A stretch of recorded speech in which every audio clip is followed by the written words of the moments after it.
Hey hello guys, welcome back to our channel. இது உங்கள் Cosmos வே. நான் உங்கள் காஸ்மோ.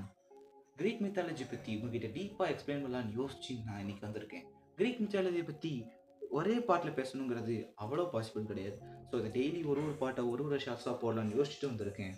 வாங்க கதைக்குள்ளே போகலாம். கதையோட ஸ்டார்டிங்கில் பார்த்தீங்கன்னா, யூனிவர்ஸ் உருவாகிறதுக்கு முன்னாடி ஒரு சரௌண்டிங் பை இந்த ஒட்டுமொத்த யூனிவர்ஸுமே ஒரு இருட்டில் சூழ்ந்திருக்கு. அந்த இருட்டில் ஒரு வெளிச்சம் தோன்றுது. அந்த வெளிச்சத்துல இருந்து பூமி வருது. அந்த பூமியோட கடவுள் தான் த காயா. அவங்க தான் நேச்சரோட காடா உருவாகுறாங்க. ஃபர்ஸ்ட் காடஸாகவும் இருக்கிறாங்க. அவங்களோட வயிற்று பகுதியை டார்டரஸ்ன்னு குறிக்கிறாங்க, த டீப் அண்டர் வேர்ல்ட். அப்புறம் எரோஸ் அப்படின்னு ஒரு கடவுள் அவங்கள இருந்து பறக்கிற மாதிரி தோன்றுது. லவ் அண்ட் கிரியேஷன் கடவுள். அப்புறம் நிங்ஸ், நைட் ஸ்கையோட கடவுள்.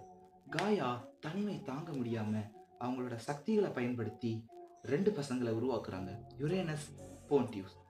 யுரேனஸ் கையின் கடவுள்னும் போன்டியூஸை தீயின் கடவுள்னும் சொல்றாங்க. மவுண்டெயின் அப்புறம் நேச்சுரல் எலிமெண்ட்ஸையும் காயா அவங்க பவர்ஸ் வச்சு உருவாக்குறாங்க. அப்புறம் காலத்தோட சுழற்சியில காலம் போக போக யுரேனஸ் மேல அவங்களுக்கு காதல் வருது. யுரேனஸ் மேல காதல் வச்சு யுரேனஸை கல்யாணம் பண்ணி யுரேனஸ் கூட சேர்ந்து 18 பசங்களை பெத்தெடுக்கிறாங்க காயா.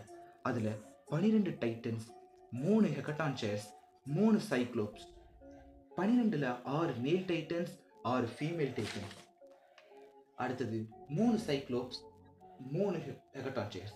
3 சைக்ளோப்ஸில் 3 பேர் எதுக்கு சைக்ளோப்ஸ்ங்கிறாங்கன்னா, சைக்ளோப்ஸுங்கிறது ஒற்றைக்கண் ராட்சசர்களை குறிக்குது.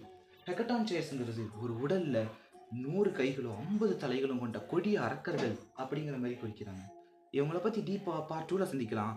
Until then, it's bye from G Era.